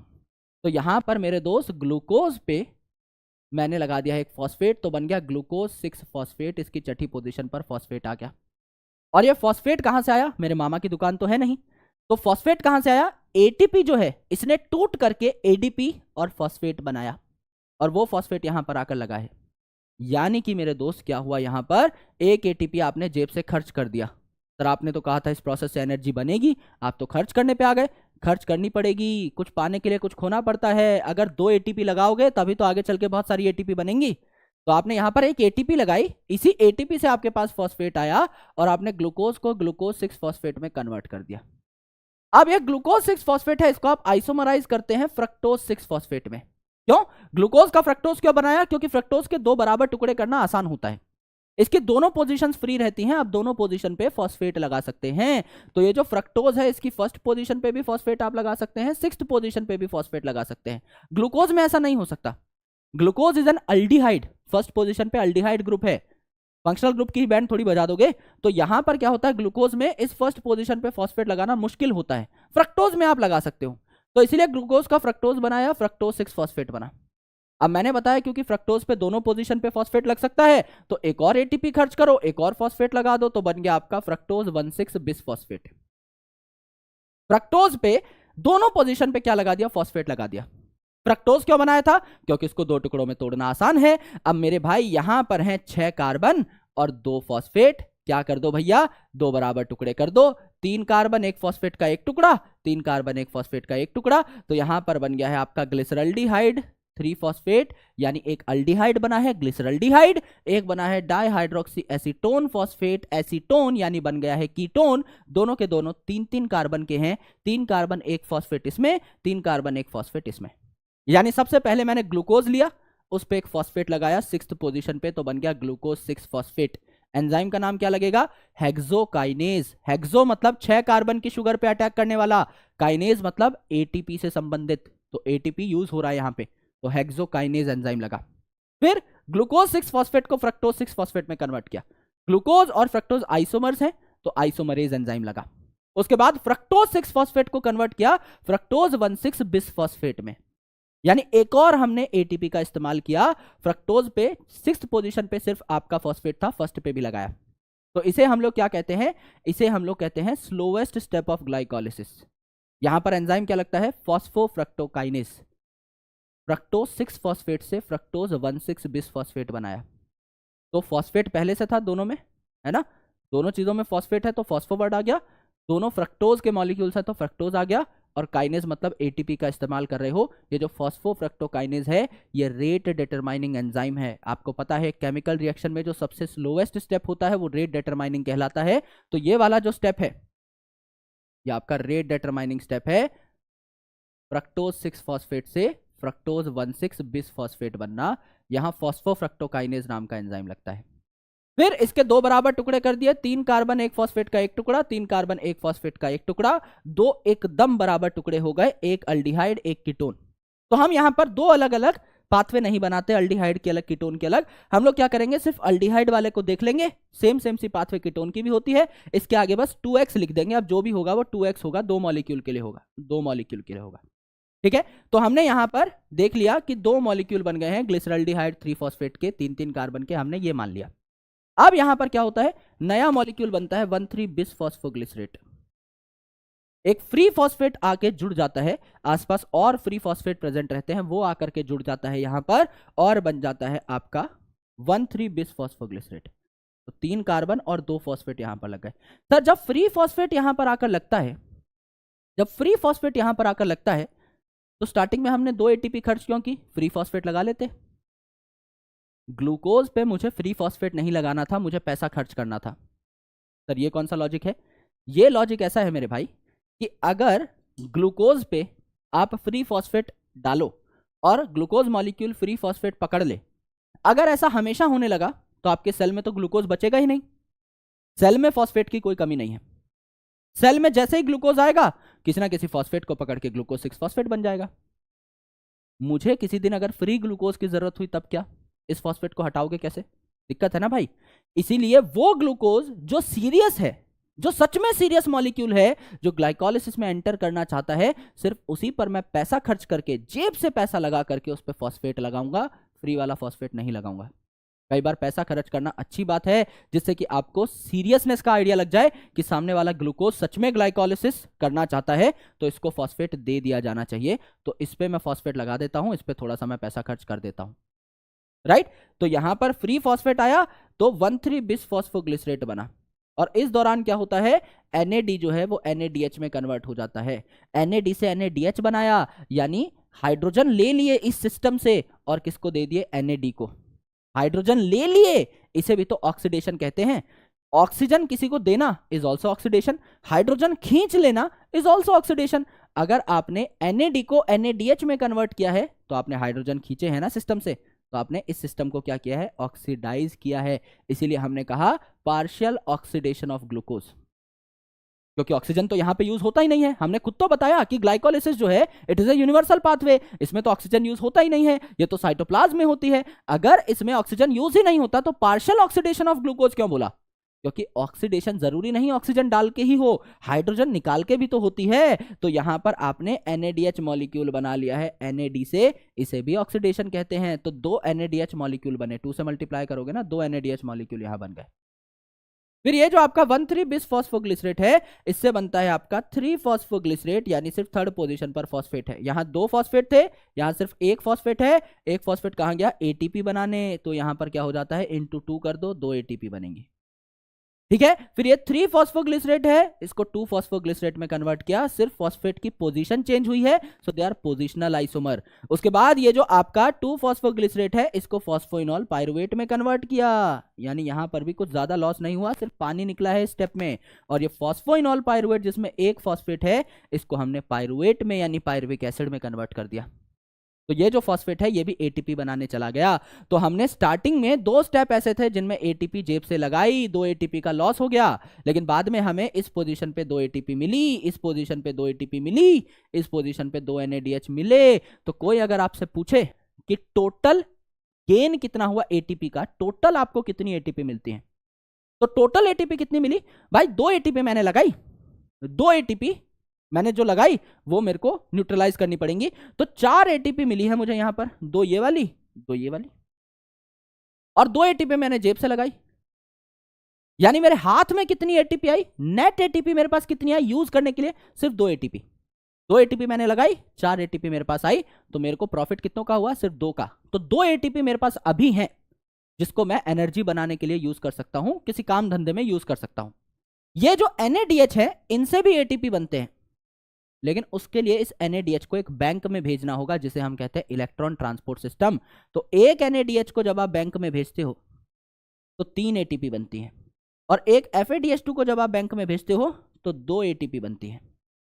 तो आप अगर इन 2 NADH को बैंक में भेजोगे तो कितनी ATP बनेंगी, 6 ATP बनेंगी। एक NADH से 3 ATP, तो 2 NADH से 6 ATP। एक FADH2 से 2 ATP, तो 2 FADH2 से 4 ATP, 4 FADH2 से 8 ATP, डबल करते जाओ। NADH के केस में अगर आप कैलकुलेट कर रहे हो तो ट्रिपल करते जाओ, एक NADH से 3 ATP मिलती हैं। तो यहां 2 NADH हैं तो 6 ATP मिलेंगी आगे चल के, अभी नहीं है हमारे पास, आगे चल के हम इसे बैंक में भेजेंगे, इलेक्ट्रॉन ट्रांसपोर्ट सिस्टम में भेजेंगे, तब ATP मिलेगी। अभी हमारे हाथ में सिर्फ 2 ATP हैं जो कि हमारे पास बनी है, ये 6 ATP हमको बाद में मिलेंगी। तो कोई पूछे नेट कितनी ATP बनी ग्लाइकोलिसिस में, नेट सब कुछ काट पीट के बताओ कि हमारे हाथ में क्या है, नेट 2 ATP। 2 ATP हमने लगाई, 4 ATP हमें मिली, 2 ATP हमारा नेट प्रॉफिट है। टोटल कितनी ATP मिली, कितनी मिलने की संभावना है आगे चल के, 2 ATP नेट मिल गई, 6 ATP आगे मिल जाएंगी, टोटल 8 ATP हमें यहां पर मिल सकती हैं। Net 2, total 8। ठीक है, अब देखिए, अब ये जो पायरुविक एसिड बना, 6 कार्बन का ग्लूकोज था, इसका बॉन्ड हमने तोड़ दिया, 3-3 कार्बन के 2 हमको मॉलिक्यूल मिले जिन्हें पायरुवेट कहा जाता है। ये 6 कार्बन का ग्लूकोज था, इसका एक बॉन्ड तोड़ा हमने ग्लाइकोलिसिस से, और हमें ये 2 मॉलिक्यूल मिले पायरुवेट के, 3-3 कार्बन के, हमने एक ही मॉलिक्यूल बनाया है हमने, है ना, यहां पर इंटू 2 लिख सकते हो तो बैलेंस हो जाएगी इक्वेशन। तो ग्लाइकोलिसिस में हमको ये होता हुआ दिखाई दिया कि NAD से NADH बना था, NADH बन रहा है ना, हाइड्रोजन आप इस सिस्टम से खींच रहे हो और NAD को दे रहे हो, तो NADH बना, यानी ये सिस्टम क्या हुआ है, ऑक्सीडाइज हुआ है, इससे आपने हाइड्रोजन ले लिया। ठीक है, अब ये जो आपका पायरुवेट है, इसका फेट यानी इसका भविष्य क्या होता है, ये डिपेंड करता है ऑक्सीजन की अवेलेबिलिटी पे। समझ लीजिए पायरुवेट जो है इसके पास ऑक्सीजन नहीं है, तो ये 2 प्रकार से बिहेव करेगा। पहला, ये जो 3 कार्बन का पायरुवेट है, ये 3 कार्बन का लैक्टिक एसिड बना सकता है, इसे कहते हैं लैक्टिक एसिड फर्मेंटेशन। यहां पर एंजाइम लगता है लैक्टिक एसिड डिहाइड्रोजनेज या लैक्टेट डिहाइड्रोजनेज, और यहां पर आगे फिर फर्दर कुछ नहीं होता, कोई इलेक्ट्रॉन ट्रांसपोर्ट सिस्टम नहीं, कोई कुछ नहीं। तो भैया आपने ग्लाइकोलिसिस में ये जो NADH बनाया था, इसको आप दोबारा से NAD में कन्वर्ट कर लेते हैं। यहाँ पर NADH जो है दोबारा से NAD में कन्वर्ट हो जाता है, जिससे कि ये दोबारा से NADH बना सके ग्लाइकोलिसिस में जाकर के। फर्दर यहाँ पर कोई बैंक वैंक कोई प्रोसेस नहीं है, जितनी एनर्जी मिलनी थी मिल गई बस भाई। जो यहाँ पर आपने ग्लूकोज से पायरुवेट बनाया, इस दौरान आपको 2 ATP मिली नेट। और ये जो NADH था ये बैंक में गया नहीं, तो इसका कोई काम है नहीं। ये दोबारा से क्या हो गया, आपका NAD में कन्वर्ट हो गया, रीजनरेट हो गया। तो कोई फर्दर ATP नहीं मिली, कोई फर्दर NADH नहीं मिला, सिर्फ आपको टोटल इस पूरे प्रोसेस के दौरान 2 ATP मिली। That's it. सिमिलरली आप क्या बना सकते हो, जो 3 कार्बन का पायरुवेट है इसको अल्कोहल में भी कन्वर्ट कर सकते हो। तो 2 कार्बन की अल्कोहल यानी इथेनॉल बन सकती है, जिसे इथाइल अल्कोहल भी कहते हैं, और एक CO2 यहां पर रिलीज हो सकता है।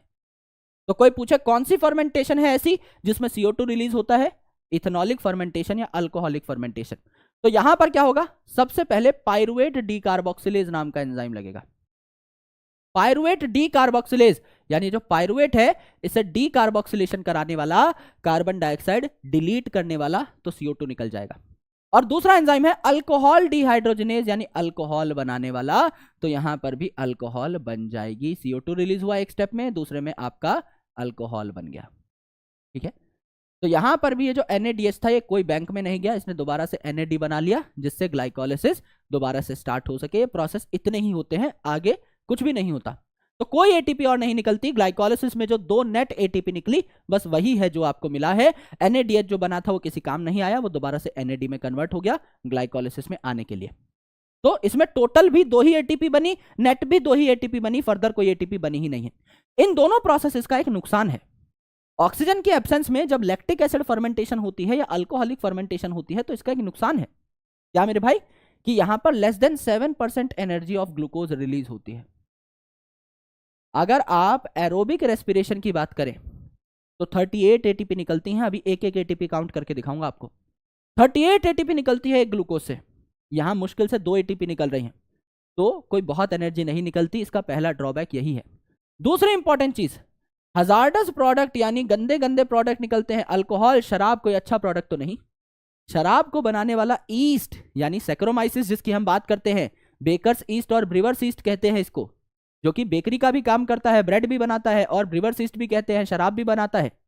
मेरे भाई जब ये शराब बना रहा होता है ब्रीवर्स ईस्ट, तो 13% कंसंट्रेशन जब हो जाती है शराब की तो खुद ही इसकी डेथ हो जाती है। 13% अल्कोहल से ज्यादा कंसंट्रेशन तो ये खुद नहीं झेल पाता। तो जो शराब को बना रहा है वो खुद मर रहा है शराब के कारण, तो सोचो ये कितनी बुरी चीज होगी। सर 13% अल्कोहल ही बना सकता है ईस्ट, तो इससे ज्यादा खतरनाक जो अल्कोहल बनती है एब्सोल्यूट अल्कोहल 100%, 90%, 60%, ये सारी अल्कोहल्स कैसे बनती हैं, डिस्टिलेशन प्रोसेस से, जिससे आप अल्कोहल की कंसंट्रेशन बढ़ा सकते हो। और दूसरी चीज बनती है लैक्टेट। भाई आपकी बॉडी में जब ऑक्सीजन की कमी होती है, जब आप कुछ ज्यादा ही हैवी काम करने लग जाते हैं, वर्कआउट करने लग जाते हैं, उस टाइम पे आपके भी हाथ पैरों में दर्द होने लग जाता है, मसल्स में लैक्टिक एसिड जमा हो जाता है, तो ये भी कोई अच्छा प्रोडक्ट नहीं है, तो आपकी बैंड बच जाती है। तो ये ड्रॉबैक्स हैं फर्मेंटेशन के। लेकिन अगर समझ लीजिए आपके पास ऑक्सीजन है तो आपका पायरुवेट डिहाइड्रोजनेज नाम का एंजाइम यहां लगेगा और यहां पर NADH और बनता है, और बैंक में जाने के लिए आपके पास NADH मौजूद है। यहां पर बनता है 2 कार्बन का एसिटाइल कोएंजाइम A और एक CO2 भी आपको देखने को मिलता है, राइट। और फिर ये एसिटाइल कोएंजाइम A जो है ये क्रैब साइकिल में चला जाता है और एक एक कार्बन यहां पर एलिमिनेट हो जाता है। क्या हुआ, गौर से सुनिए। सबसे पहले आपके पास था ग्लूकोज जो कि 6 कार्बन का था, इसके मैंने 2 टुकड़े किए 3-3 कार्बन के। अब ये 3 कार्बन का जो पायरुवेट है इसमें से एक CO2 और निकाल दिया, तो बचा 2 कार्बन का acetyl coenzyme A। Krebs cycle में ये दोनों बॉन्ड भी तोड़ दिए, तो दोनों के दोनों कार्बन डाइऑक्साइड रिलीज हो गए, यानी 6 के 6 कार्बन डाइऑक्साइड अलग हो गए। इसको हम कहते हैं complete decarboxylation, complete carbon carbon bond का टूटना, कंप्लीट ऑक्सीडेशन इसे कहते हैं, जिससे कि ज्यादा एनर्जी निकलती है। तो एरोबिक रेस्पिरेशन जो है इसमें कंप्लीट ऑक्सीडेशन होती है ग्लूकोज की, राइट। तो जब आपका ग्लाइकोलिसिस हो रहा था साइटोप्लाज्म में, तो आपका जो ग्लूकोज था इसके 2 टुकड़े हुए और आपके बने ये 2 टुकड़े जिन्हें पायरुवेट कहा। पहला तो ये बना। दूसरा 2 ATP बने थे इस प्रोसेस के दौरान नेट, जो कि आप इस्तेमाल कर सकते हो, और 2 बने थे NADH। इस NADH को भी आपको बैंक में भेजना है अगर इससे एनर्जी बनानी है तो, यानी इसे माइटोकॉन्ड्रिया में भेजना है। तो ये जो पायरुवेट है एज वेल एज आपका ये जो NADH है इसको हम क्या कर देंगे, माइटोकॉन्ड्रिया में भेज देंगे। और माइटोकॉन्ड्रिया की मैट्रिक्स में ये जो पायरुवेट है ना, ये जो पायरुवेट है ये आपका किस में कन्वर्ट हो जाएगा, 2 कार्बन के एसिटाइल कोएंजाइम A में। तो 2 कार्बन का एसिटाइल कोएंजाइम A बना और एक आपका CO2 यहां पर निकल गया, और आपको यहां पर क्या देखने को मिला, NADH बनता हुआ देखने को मिला NAD से।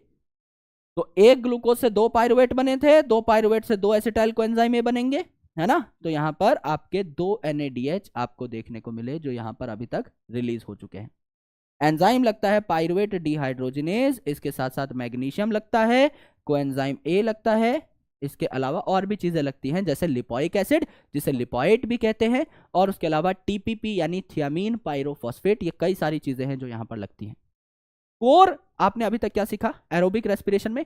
एक ग्लूकोज था 6 कार्बन का, उसके 2 टुकड़े कर दिए 3-3 कार्बन के, इसे पायरुवेट कहा, ये प्रोसेस है ग्लाइकोलिसिस।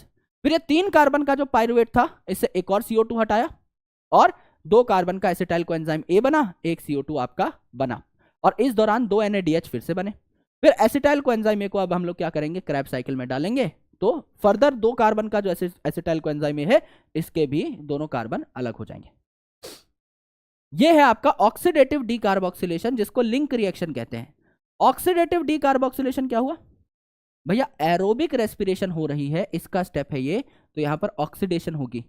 यहां पर देखिए आपने NADH बनाया, मैंने क्या बताया, NAD से NADH बनाया, यानी दोबारा सिस्टम से हाइड्रोजन खींच लिए, तो ये भी तो ऑक्सीडेशन है।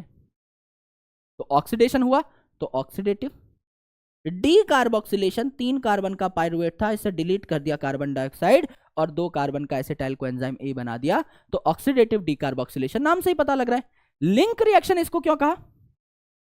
यहां पर एक चीज बनती है भैया एसिटाइल कोएंजाइम ए, इससे बड़ा लिंक मॉलिक्यूल आज तक पैदा नहीं हुआ। ये फैटी एसिड मेटाबॉलिज्म में भी आता है, प्रोटीन मेटाबॉलिज्म में भी आता है, कार्बोहाइड्रेट मेटाबॉलिज्म में भी आता है, यानी कई सारे अलग अलग बायोमोलिक्यूल्स के मेटाबॉलिज्म को लिंक करता है, इसीलिए इसे लिंक मॉलिक्यूल कहा गया। और लिंक रिएक्शन क्यों कहा इसे, ऑक्सीडेटिव डीकार्बोक्सिलेशन को? क्योंकि ये आपके ग्लाइकोलिसिस को और क्रैब साइकिल को लिंक करता है, इसके बीच का लिंक है ये ऑक्सीडेटिव डीकार्बोक्सिलेशन। तो दोनों रीजंस अपने आप में करेक्ट है, ये है ऑक्सीडेटिव डीकार्बोक्सिलेशन। अब देखिए मेरे भैया क्रैब साइकिल, जिसको हम प्यार से कहते हैं TCA साइकिल यानी ट्राई कार्बोक्सिलिक एसिड साइकिल। क्यों ट्राई कार्बोक्सिलिक एसिड साइकिल? इसीलिए क्योंकि यहां जो पहला प्रोडक्ट बनता है सिट्रेट, ये 6 कार्बन का होता है, इसमें 3 कार्बन जो हैं ये COOH ग्रुप के फॉर्मेट में पाए जाते हैं जिसे कार्बोक्सिलिक एसिड ग्रुप कहा जाता है। तो 3 है COOH ग्रुप यानी ट्राई कार्बोक्सिलिक एसिड पाथवे। यहां देखिए इसे कहा जाता है सिट्रिक एसिड पाथवे, क्योंकि पहला जो प्रोडक्ट बना है यहां पर उसका नाम ही क्या है, सिट्रेट है या सिट्रिक एसिड है, तो इसे सिट्रिक एसिड पाथवे या सिट्रेट पाथवे कहा जाता है।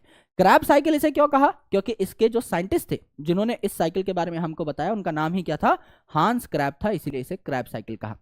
तो यहां पर आपको एक लाइन याद करनी है और उससे आपकी पूरी की पूरी पाथवे क्रैक हो जाएगी। Cricket council of India appoints smart staff for men office, that's it, ये आपकी पूरी क्रैब साइकिल है।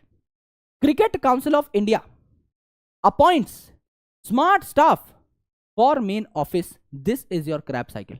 आराम से सुनिएगा, क्रिकेट काउंसिल ऑफ इंडिया मतलब क्रिकेट, यानी नाम से ही पता लग रहा है, क्रिकेट स्पेलिंग देखो, क्रिकेट दैट इज सिट्रेट, तो पहली चीज बनी सिट्रेट।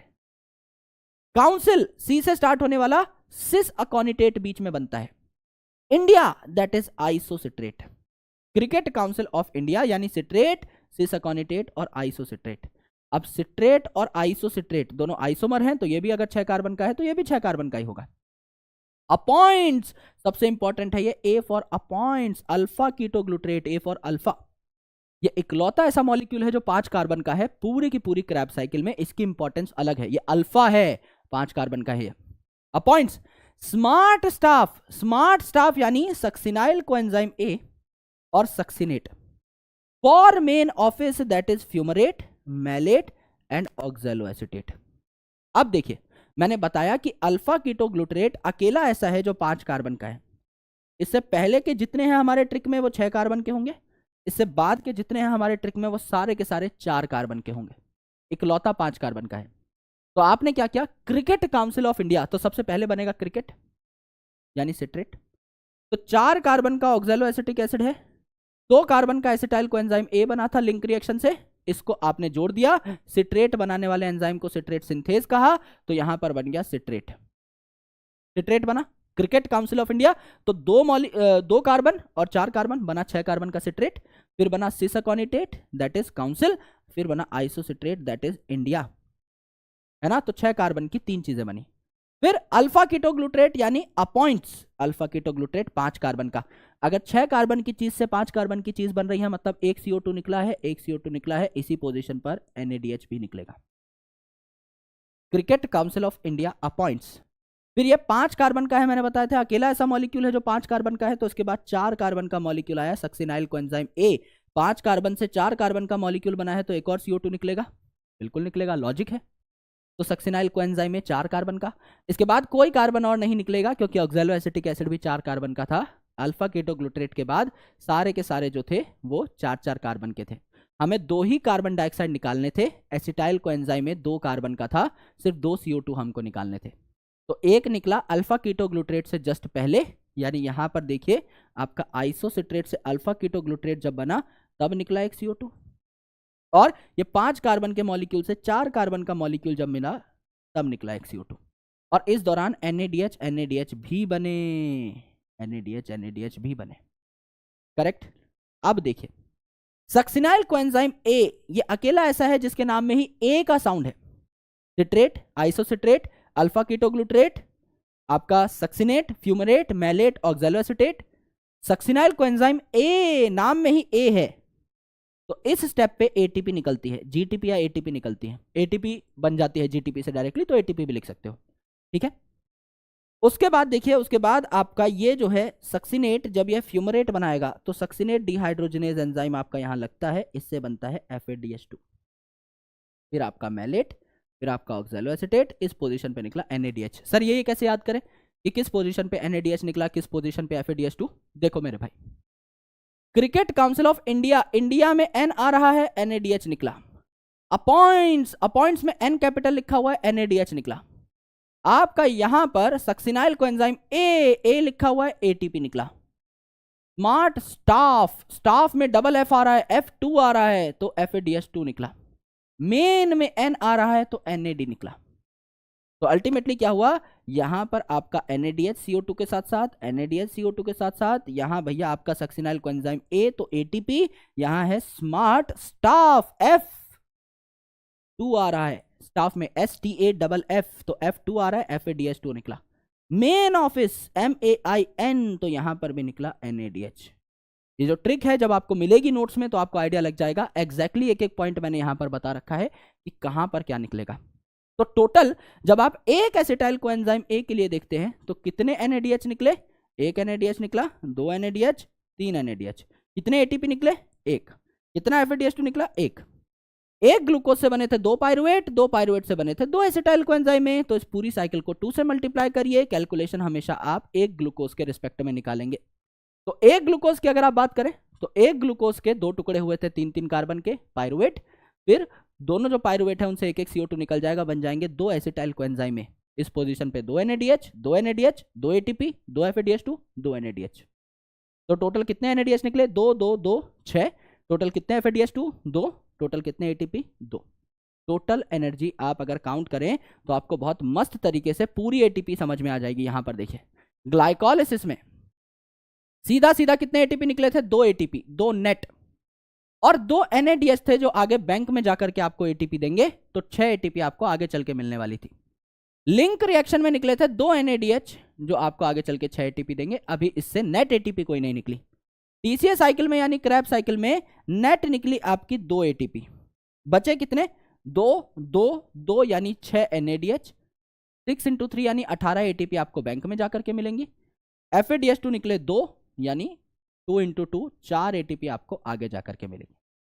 अभी आपको हाथ में कुछ नहीं मिला, अभी आप फिलहाल ठन ठन गोपाल हो। आपको टोटल कितनी ATP मिली है अभी तक हाथ में यूज करने के लिए, 2 ATP आपको मिली थी ग्लाइकोलिसिस में, 2 ATP आपको मिली है यहां पर यानी क्रैब साइकिल में।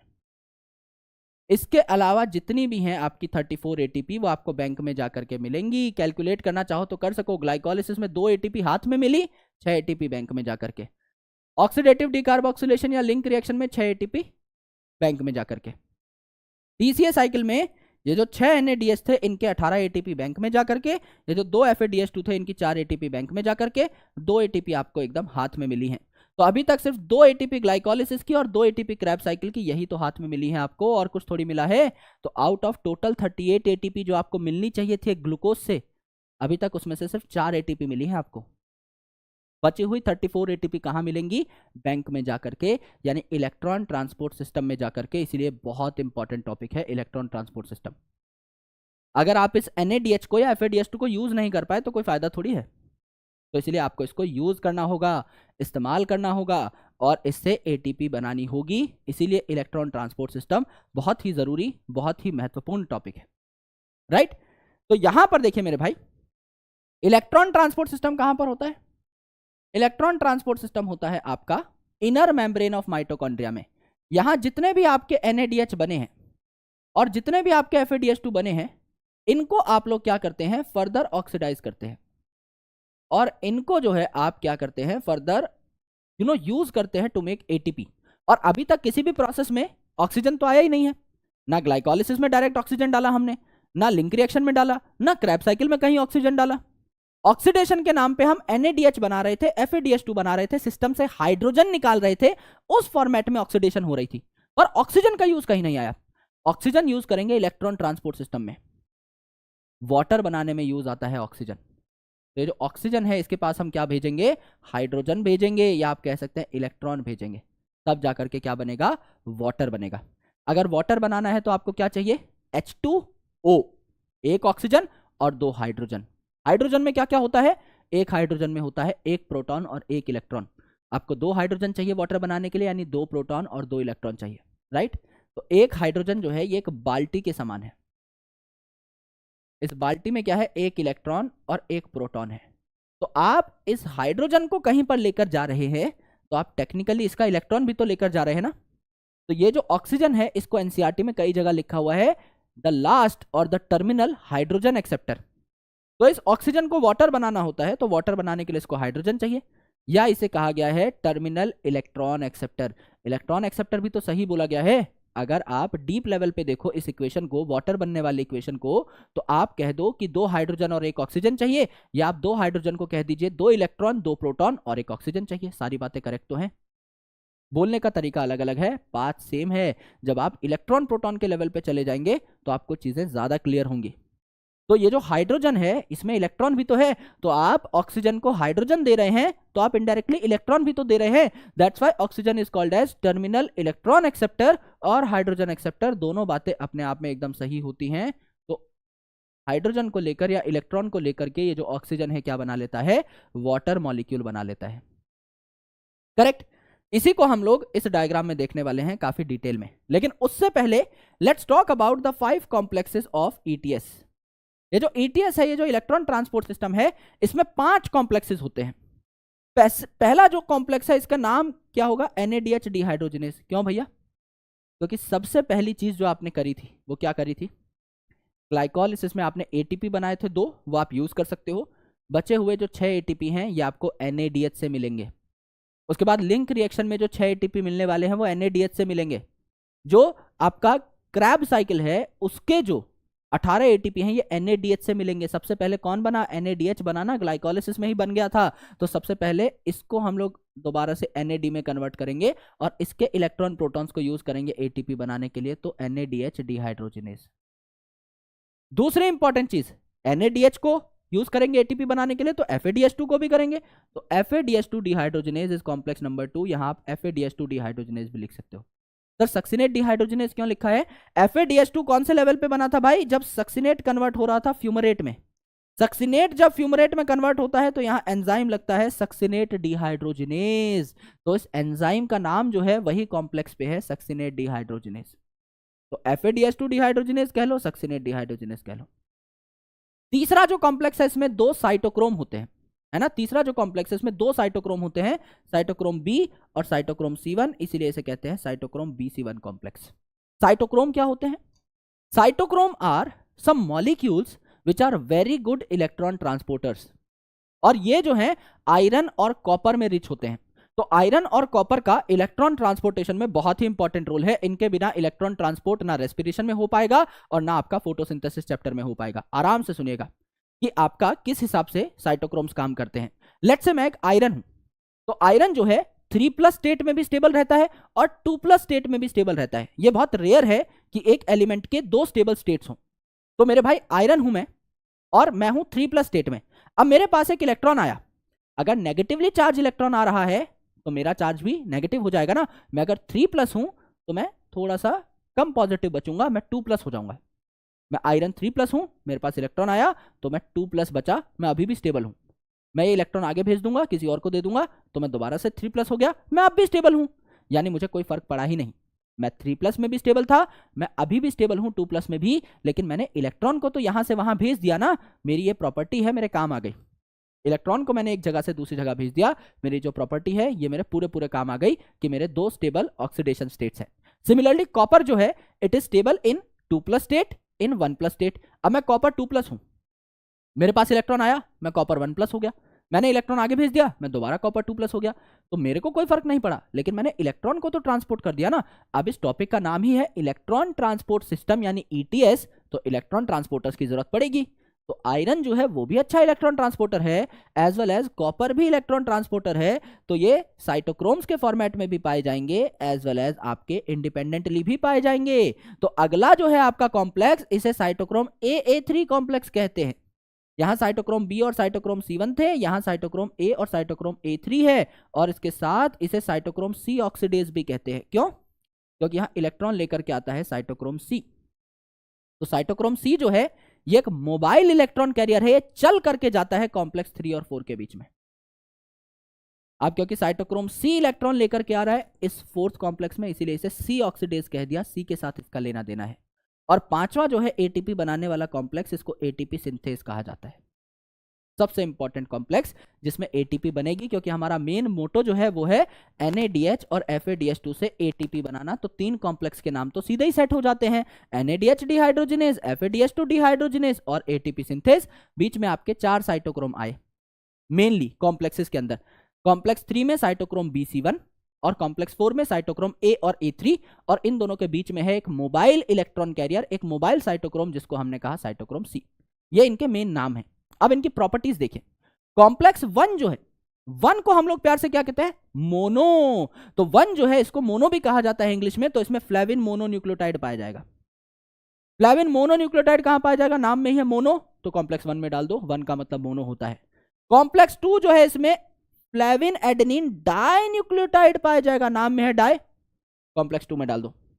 FeS मैंने बताया आयरन और कॉपर का बहुत इंपॉर्टेंट रोल है, तो आयरन सल्फर मॉलिक्यूल जो है पाया जाएगा कॉम्प्लेक्स 1 2 3 तीनों में। तो सर कॉम्प्लेक्स 4 में क्या पाया जाएगा?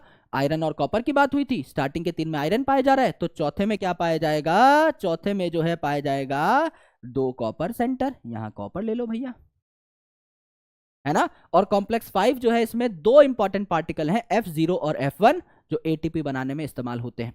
अब सिंपल बात समझो, मुझे अगर कोई बोले कि कॉम्प्लेक्स 1 में क्या क्या पाया जाएगा? कॉम्प्लेक्स 1 का मतलब मोनो, तो फ्लेविन मोनोन्यूक्लियोटाइड, और कॉम्प्लेक्स 1 2 3 तीनों में FeS है, तो FeS, ये 2 चीजें पाई जाएंगी, FMN और FeS साइड में रख दो।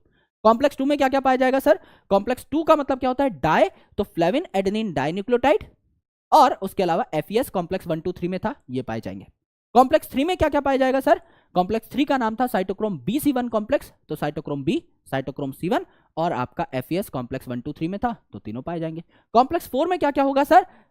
साइटोक्रोम A3 कॉम्प्लेक्स इसे कह रहे थे, तो साइटोक्रोम A, साइटोक्रोम A3, और उसके अलावा क्या पाया जाएगा? यहां 2 copper centres, copper centre A और कॉपर सेंटर B।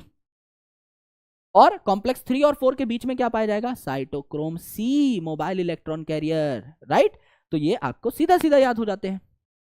अब देखो क्या हुआ, ये है आपका माइटोकॉन्ड्रिया।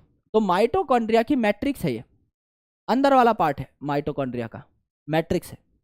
मैट्रिक्स के बाहर है माइटोकॉन्ड्रिया की अंदर वाली membrane, inner membrane of mitochondria. तो आपको पता है कि मेम्ब्रेन जो है ये 2 लिपिड के लेयर्स की बनी होती है, तो ये है inner part of inner membrane of mitochondria, ये है outer part of inner membrane of mitochondria.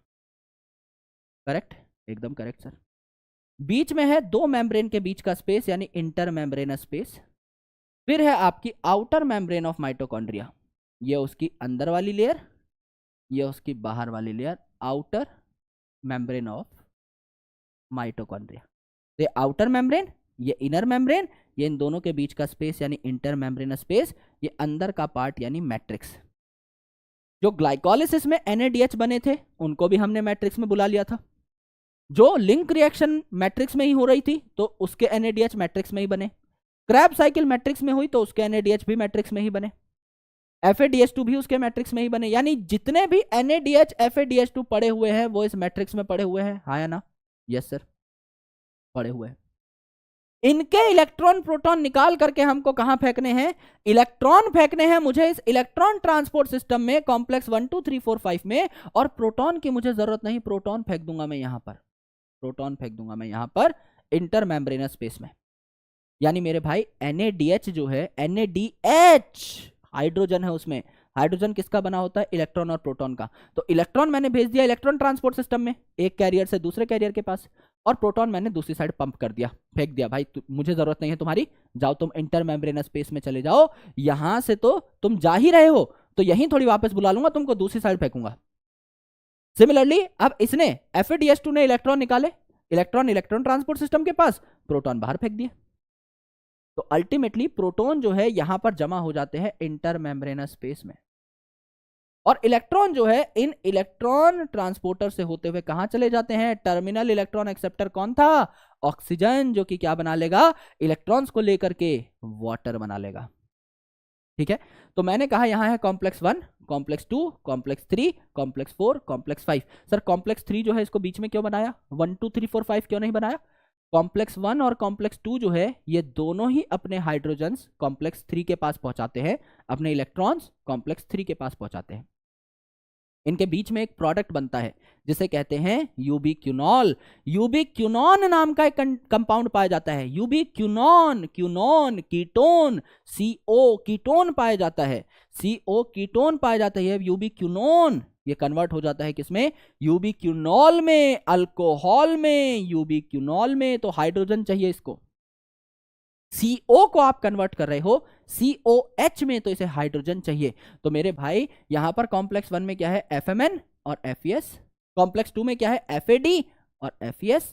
इनसे आपका हाइड्रोजन जाएगा यूबिक्विनॉन के पास, यूबिक्विनॉल बना लेगा, यूबिक्विनॉन के पास यूबिक्विनॉल बना लेगा। और फिर यहां से इलेक्ट्रॉन आ जाएंगे साइटोक्रोम BC1 कॉम्प्लेक्स में। यहां है साइटोक्रोम B, साइटोक्रोम C1 और FES। यहां पे इलेक्ट्रॉन आ गए और ये चले जाएंगे साइटोक्रोम C के पास। साइटोक्रोम C मैंने बताया एक मोबाइल इलेक्ट्रॉन कैरियर है, जो कि चला जाएगा आपका कहां पर? कॉम्प्लेक्स 4 के पास, जहां है साइटोक्रोम A, साइटोक्रोम A3 और 2 कॉपर सेंटर्स। राइट, तो इलेक्ट्रॉन जो है घूम घुमाकर इस पूरे सिस्टम से आ गए यहां तक, कॉम्प्लेक्स 4 तक, और कॉम्प्लेक्स 4 पे ही यहां पर क्या हो जाएगा? ऑक्सीजन प्रेजेंट है तो वाटर बन जाएगा। और इलेक्ट्रॉन तो मैंने इस सिस्टम में भेज दिया, प्रोटॉन दूसरी साइड पंप कर दिए। तो प्रोटॉन इस साइड बढ़ते गए, इस साइड बन गया प्रोटॉन का ग्रेडियंट, प्रोटॉन इस साइड इकट्ठे हो गए। तो मुझे अगर ग्रेडियंट बनाना है, मजबूत ग्रेडियंट बनाना है, तो मैं चाहूंगा कि इस साइड प्रोटॉन ज्यादा से ज्यादा हो और उस साइड प्रोटॉन कम से कम हो। तो मैं क्या करता हूं? मैं ये जो वाटर बना रहा हूं ना, इस वाटर को बनाने के लिए मुझे क्या चाहिए? मुझे चाहिए ऑक्सीजन, जो कि यहां पहले से अवेलेबल है टर्मिनल इलेक्ट्रॉन एक्सेप्टर के फॉर्मेट में, है ना। मुझे ऑक्सीजन चाहिए और मुझे हाइड्रोजन चाहिए। हाइड्रोजन किससे बनता है? एक हाइड्रोजन बनता है एक इलेक्ट्रॉन और एक प्रोटॉन से। मुझे यहां पर इलेक्ट्रॉन्स तो मिल रहे हैं इलेक्ट्रॉन ट्रांसपोर्ट सिस्टम के, और प्रोटॉन में यहां मैट्रिक्स वाले ही उठा लूंगा। प्रोटॉन तो मैंने यहां पंप कर दिए, प्रोटॉन तो आए नहीं है, तो यहां पर थोड़े बहुत प्रोटॉन्स जो पहले से प्रेजेंट थे मैट्रिक्स में, मैं इन्हीं को यूज कर करके वाटर बना लूंगा। तो यहां के प्रोटॉन मैंने यूज कर लिए वाटर बनाने में, तो यहां के प्रोटॉन कम हो गए, और जितने भी यहां पर FADH2 में, NADH में प्रोटॉन थे वो मैंने यहां पंप कर दिए।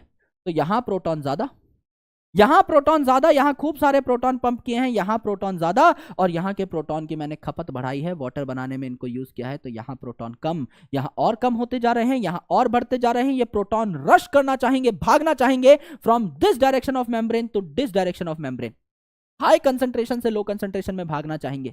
लेकिन ये चार्ज्ड हैं, और चार्ज्ड चीजों को मेम्ब्रेन पास नहीं होने देती, इसीलिए इसको अलग से क्या चाहिए? एक कैरियर चाहिए पास होने के लिए, एक मेम्ब्रेन प्रोटीन चाहिए पास होने के लिए। इसे कहते हैं F0 पार्टिकल, जो कि मेम्ब्रेन प्रोटीन का काम करता है। प्रोटॉन जब बहुत तेजी से मूव करते हैं, प्रोटॉन की मोशन से जनरेट होने वाला force is called as proton motive force. जब प्रोटॉन इतनी तेजी से मूव करेंगे तो ये जो F1 पार्टिकल है इसे एटीपी सिंथेज मॉलिक्यूल कहा जाता है। इस पे एडीपी और पीआई पाई जाती हैं, ये आपकी पास आएंगी, झटपट क्या बना लेंगी, एटीपी बना लेंगे। यानी ये जो दो मॉलिक्यूल हैं एडीपी के और पीआई के, ये आसपास हैं, मिलने के लिए बेकरार हैं, बस इनको कोई स्पार्किंग मोमेंट नहीं मिल रहा। जैसे ही प्रोटॉन बहुत तेजी से निकलेगा यहां से शुई करके, ये क्या करेंगे, आसपास आकर के बॉन्ड बना लेंगे, इनकी बॉन्डिंग हो जाएगी और एटीपी बन जाएगी। एनसीईआरटी का नया डेटा कहता है कि जब 4 प्रोटॉन यहां से यहां जाते हैं तो एक एटीपी तैयार होता है। इसे केमियोस्मोटिक हाइपोथेसिस कहते हैं, राइट। यानी आपको इंटरमेम्ब्रेनस स्पेस से मैट्रिक्स में क्या भेजना है, प्रोटॉन्स को भेजना है। तो मैट्रिक्स की साइड ये गोला होगा, आपका F1 पार्टिकल होगा, और ये जो आपका F0 पार्टिकल है ये इनर मेम्ब्रेन ऑफ माइटोकॉन्ड्रिया में गड़ा हुआ होगा, इस मेम्ब्रेन में गड़ा हुआ होगा। तो जितना ज्यादा अंदर वाली मेम्ब्रेन का सरफेस उतने ही ज्यादा F0 F1 पार्टिकल, उतना ही बढ़िया आपका ग्रेडियंट बनेगा। इसीलिए अंदर वाली जो मेम्ब्रेन है ये इनफोल्डेड होती है आपके माइटोकॉन्ड्रिया की सरफेस एरिया बढ़ाने के लिए, जिससे एटीपी सिंथेसिस भी बढ़ सके। और 4 प्रोटॉन जब आप पास कराओगे यहां पर इस F0 F1 पार्टिकल से, तो आपका एक एडीपी और पीआई पास पास आएगा और एक एटीपी बन जाएगा। इसे केमियोस्मोटिक हाइपोथेसिस कहते हैं। पीटर मिशेल नाम के साइंटिस्ट ने यह हाइपोथेसिस हमको दी थी। अब हम लोग कुछ अजम्पशंस के बारे में बात करते हैं, रेस्पिरेटरी बैलेंस शीट के बारे में। भाई एक ग्लूकोज से 38 एटीपी मिलते हैं, किसने कहा? सर ये हमारी किताब में लिखा हुआ है, लेकिन किताब जो है it is based on several assumptions. आपकी बॉडी इतनी सिंपल थोड़ी है। समझ लीजिए अचानक से आपकी बॉडी को ऐसा लगा कि मुझे फैट बनाना चाहिए, फैट की ज्यादा जरूरत है बॉडी के अंदर, तो आपकी ये जो ग्लाइकोलिसिस है इसके होने के बाद क्रैब साइकिल नहीं होगी, आप फैट बनाने भाग जाओगे, लिंक रिएक्शन के बाद एसिटाइल कोएंजाइम में फैट बनाने चला जाएगा। तो जरूरी नहीं कि सारी पाथवे एक सीक्वेंस में पूरी ही हो, तो कुछ अजम्पशन है जिनके बेसिस पे आपने अभी तक की सारी कैलकुलेशन करी है। जैसे कि देयर आर ऑर्डरली रिएक्शन, ये जो हमने रिएक्शन पढ़े हैं सारे सीक्वेंस में होंगे, पहले ग्लाइकोलिसिस, फिर लिंक रिएक्शन, फिर क्रैब साइकिल, फिर ईटीएस। जरूरी थोड़ी है, क्या पता आप जो है भैया जिम में खड़े हो, है ना, क्रश को देख करके डंबल उठा लिए भैया, है ना, और बहुत जोर जोर से एक्सरसाइज करने लगे, तो अब आपकी बॉडी में क्या बनने लगेगा, लैक्टेट बनने लगेगा, मसल में लैक्टिक एसिड बनने लगेगा। तो भैया ग्लाइकोलिसिस के बाद आप क्रैब साइकिल में थोड़ी गए, आपने तो अनएरोबिक रूट पकड़ लिया, आपने तो पायरुवेट से लैक्टेट बना लिया। तो ये सारी चीजें तो हुई ही नहीं, क्रैब साइकिल, लिंक रिएक्शन, ये सारी चीजें तो हुई नहीं, है ना। ये टीसीए साइकिल बाद में आएगा, लिंक रिएक्शन आपका पहले आएगा, इसको मैं करेक्ट कर दूंगा नोट्स के अंदर, राइट, इसको हम ठीक कर लेंगे। ऑलराइट, सबसे पहले आपका ग्लाइकोलिसिस होता है, फिर लिंक रिएक्शन होता है, देन आपका टीसीए साइकिल, देन एटीएस होता है। ये हमको पता है, कॉमनली भी करेक्ट किया जा सकता था, पर मैं कर दूंगा इसको। दूसरी चीज कि NADH जो बने हैं और FADH2 जो बने हैं, ये हमेशा बैंक में ही जाएंगे ऑक्सीडेटिव फॉस्फोराइलेशन के लिए, यानी फॉस्फोराइलेशन करेंगे। एडीपी जो है इस पे फॉस्फेट जुड़ रहा है ना, फॉस्फोराइलेशन हो रही है, और ये जो फॉस्फोराइलेशन है ये रेडॉक्स रिएक्शन की वजह से हो रही है, प्रोटॉन इलेक्ट्रॉन के रिएक्शन की वजह से हो रही है, इसलिए इसे ऑक्सीडेटिव फॉस्फोराइलेशन कहा जाता है, राइट। तो ये जो है NADH और FADH2 ये हमेशा एटीपी बनाएंगे। क्यों भाई, कहाँ लिखा हुआ है?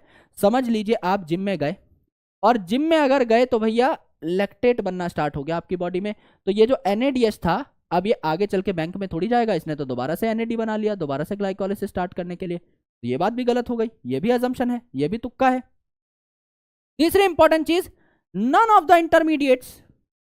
intermediates are used to synthesize something else।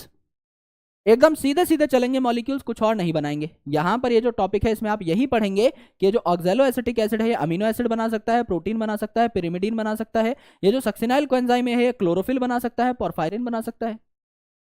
अलग अलग मॉलिक्यूल्स बनते हैं, आपकी बॉडी बहुत डायनेमिक है, तो ये भी आपका सिंपल तुक्का है। And only glucose is respired. भाई आप ग्लूकोज खा ही नहीं रहे हो, आप कार्बलेस डाइट पे हो, आप कार्बोहाइड्रेट खा ही नहीं रहे, आप सिर्फ प्रोटीन खा रहे हो, तो क्या प्रोटीन डाइजेस्ट नहीं होगा बॉडी में? क्या उससे एनर्जी नहीं मिलेगी? बिल्कुल मिलेगी। तो जो आप खा रहे हो वही यूटिलाइज होगा, बस हमें यह है कि ग्लूकोज की कैलकुलेशन थोड़ी इजी लगती है, इसलिए हम ग्लूकोज को यूज करते हैं। ये फेवर्ड रेस्पिरेटरी सबस्ट्रेट है। अगर आपकी बॉडी में 4-5 चीजें हैं तो आपकी बॉडी खुद ग्लूकोज को उठाएगी, ये एकदम सही बात है, सटीक बात है। लेकिन अगर आपकी बॉडी में ग्लूकोज नहीं है तो आप कहीं और जाओगे ना, किसी और एनर्जी सोर्स पे जाओगे, ऑर्गेनिक एसिड पे जाओगे, आप प्रोटीन पे जाओगे, फैट पे जाओगे, अलग अलग चीजों पे जाओगे, राइट। एम्फीबॉलिक पाथवे, अब हमें लगता है कि भैया ग्लूकोज जो है जब हम इसको तोड़ रहे हैं, 6 कार्बन के ग्लूकोज को हम लोग छोटे छोटे टुकड़ों में तोड़ रहे हैं, कार्बन डाइऑक्साइड में तोड़ रहे हैं, तो ये तो एक कैटाबॉलिक पाथवे है। सही भी बात है, लेकिन कई चीजें ऐसी होती हैं जो इस पाथवे की वजह से ग्लूकोज से भी बड़ी बन जाती हैं, जैसे फैटी एसिड, तो वो बहुत बड़े बड़े फैटी एसिड भी बन सकते हैं, that's why it is called as amphibolic. ये कैटाबॉलिक तो है, लेकिन कई बार ये एनाबॉलिक पाथवे की तरह भी बिहेव करती है। जैसे भाई कार्बोहाइड्रेट है, यहां पर इसका कैटाबॉलिज्म हुआ है ना, जैसे कि स्टार्च है, ये टूटा और इसने ग्लूकोज बनाया। अब ग्लूकोज जो है, इसने glucose 6 phosphate, fructose 6 phosphate and so on, इसने क्या बनाया आपका डीएचएपी और पीजीएल बनाया, फिर इसने पायरुविक एसिड बनाया। यहां तक क्या चल रहा है, ग्लूकोज से यहां तक क्या चल रहा है, यहां तक आपका चल रहा है ग्लाइकोलिसिस। तो यहां तक 6 कार्बन के ग्लूकोज के टुकड़े हुए, 3 कार्बन का पायरुवेट बना, तोड़फोड़ वाले रिएक्शन ही है। फिर पायरुवेट जो है 3 कार्बन का है, 2 कार्बन के एसिटाइल कोएंजाइम ए में कन्वर्ट हुआ, अभी 3 कार्बन की चीज के 2 कार्बन का प्रोडक्ट बना, फिर से टुकड़ा हुआ, फिर ये क्रैब साइकिल में चला जाएगा। ये सारी चीजें नॉर्मल है, लेकिन मेरे भाई दिक्कत कहां शुरू होती है, दिक्कत या फिर कह लो बॉडी की डिमांड, कि जो एसिटाइल कोएंजाइम है, इसको मैंने लिंक मॉलिक्यूल कहा था। ये एसिटाइल कोएंजाइम जो है 2-2 कार्बन का, ये जुड़ जुड़ के 2-2 कार्बन जुड़ जुड़ के कई सारे फैटी एसिड बना लेते हैं। फैट किससे बनता है, फैटी एसिड और ग्लिसरॉल का। ये जो ग्लिसरॉल है किससे बन सकता है, इस ग्लिसरॉल्डिहाइड 3 फॉस्फेट से बन सकता है। तो ये जो ग्लिसरॉल्डिहाइड 3 फॉस्फेट है, ये ग्लिसरॉल बनाने चला जाता है, और ग्लिसरॉल के बाद फैटी एसिड के साथ मिलकर फैट बनाने चला जाता है, और बड़े मॉलिक्यूल बना रहे हैं। ये एसिटाइल कोएंजाइम में मैंने बताया था आपको प्रोटीन से भी जुड़ा हुआ है, तो ये अमीनो एसिड बना सकता है, और अमीनो एसिड आगे चल चल के प्रोटीन बना सकते हैं। एंड सिमिलरली ये जो पायरुविक एसिड है, ये भी आगे चल के क्या बना सकता है, अमीनो एसिड, और अमीनो एसिड आगे चल चल के प्रोटीन बना सकते हैं। यानी ये खुद से बड़ी चीज भी बना सकता है, और ग्लूकोज जब टूट रहा है तो खुद से छोटी चीज भी बना सकता है। तो they are both anabolic and catabolic. ये कुछ चीजें हैं जो आप बायोलॉजी में अलग अलग जगह पढ़ेंगे, जैसे कि सिट्रेट जो है ये आपका फैटी एसिड या फैट बना सकता है। अल्फा कीटोग्लूट्रेट जो है ये आपका अमीनो एसिड या प्रोटीन बना सकता है। सिमिलरली ऑक्सैलो एसिटिक एसिड भी अमीनो एसिड और प्रोटीन बना सकता है। सक्सिनाइल कोएंजाइम में जो है ये आपका क्लोरोफिल बना सकता है। इनमें से एक भी बात आपको याद नहीं करनी है, ये सिर्फ सुनने के लिए ठीक है, समझने के लिए ठीक है, याद ना रखी जाए तो मत याद रखना। बस ये याद रख लेना कि ऑक्सैलो एसिटिक एसिड जो है या अल्फा कीटोग्लूट्रेट जो है ये अमीनो एसिड बनाते हैं, और अमीनो एसिड जुड़ जुड़ के प्रोटीन बनाते हैं, वो तो कॉमन सेंस है। तो 2 एग्जांपल याद रख लो कि अल्फा कीटोग्लूट्रेट और oxalo acetic acid amino acid या प्रोटीन बनाते हैं, करेक्ट। यह है एम्फीबॉलिज्म। ये जरूरी नहीं ग्लूकोज टूट करके छोटी चीज ही बनाए, वो छोटी छोटी चीजें जुड़ जुड़ के कंपाउंड होकर के बहुत बड़ी चीज भी तैयार कर सकती है। देन लास्ट टॉपिक है रेस्पिरेटरी क्वेशेंट। रेस्पिरेटरी क्वेशेंट मतलब it is a ratio of CO2 and O2। अब ये जो प्रोसेस है रेस्पिरेशन का, इसमें CO2 निकलती है, ग्लूकोज को आप तोड़ रहे हो तो 6 CO2 निकलती है, और ऑक्सीजन लगती है, ऑक्सीडाइज होता है ग्लूकोज, यहां पर ऑक्सीजन लगती है। तो कितना CO2 निकला, कितना ऑक्सीजन लगाने पे, इसके रेशियो को हम लोग RQ यानी रेस्पिरेटरी क्वेशेंट कहते हैं। जैसे ग्लूकोज है सिंपल कार्बोहाइड्रेट, 6 ऑक्सीजन लगाए आपने, 6 CO2 निकले, तो 6/6 आपका 1 है respiratory quotient, ideal respiratory quotient. इसीलिए सबसे फेवर्ड रेस्पिरेटरी सबस्ट्रेट है कार्बोहाइड्रेट। प्रोटीन में इट इज 0.9, फैट में इट इज 0.7, एंड मेरे दोस्त ऑर्गेनिक एसिड जो है इसमें हो जाएगा आपका ग्रेटर देन 1, 1 से ज्यादा। तो कार्बोहाइड्रेट का 1, प्रोटीन का 0.9, फैट में एग्जांपल लिया हुआ है ट्राइपामिटीन एनसीईआरटी में 0.7, और ऑर्गेनिक एसिड्स का एनसीईआरटी में नहीं दिया हुआ है, usually it is more than 1। और ये आपके कुछ पीवाईक्यूज हैं जिनके आंसर्स ऑलरेडी टैग्ड है, पिछले 5-6 साल के पीवाईक्यूज आपको यहां पर दे रखे हैं। तो मात्र 4 स्लाइड के अंदर देखो, आपके लिए बहुत जरूरी है कि आप एक बार इस चैप्टर को कहीं ना कहीं डिटेल में पढ़े हुए हों। नहीं भी पढ़ा हुआ होगा आपने तो एक बार में आपको हल्की फुल्की चीजें समझ में आएंगी। अब due to time boundation it is very obvious कि आपको एकदम से सारी चीजें अचानक से ऐसा नहीं लगेगा कि यार सब याद हो गई, क्योंकि ये नाम है। अगर आप लाइफ में पहली बार पढ़ रहे होंगे आपको हल्की सी कॉम्प्लेक्सिटी आ सकती है। भाई अपने बेस्ट फ्रेंड का नाम याद करने के लिए भी कम से कम 4-5 बार उसका नाम लेना पड़ा होगा आपको, पहले उससे हाथ मिलाया होगा, 5-6 दिन मिले होंगे, तब जाके नाम दिमाग में सेटल होते हैं। नाम जो है वो भूलने की टेंडेंसी इंसान की है, इंसानी दिमाग की है, इसमें कोई दिक्कत वाली बात नहीं है। लेकिन सबसे अच्छी बात यह है कि जब आप इन नामों को रिपीट करते हैं तो आपको ये नाम याद होते हुए चले जाते हैं। तो आपको बस इन पाथवेज में नाम याद करने हैं, बाकी सारी की सारी चीजें हमने कंसेप्चुअली ब्रेक डाउन की हैं, तो इसमें आपको समझने में, याद रखने में कोई खास प्रॉब्लम नहीं होगी।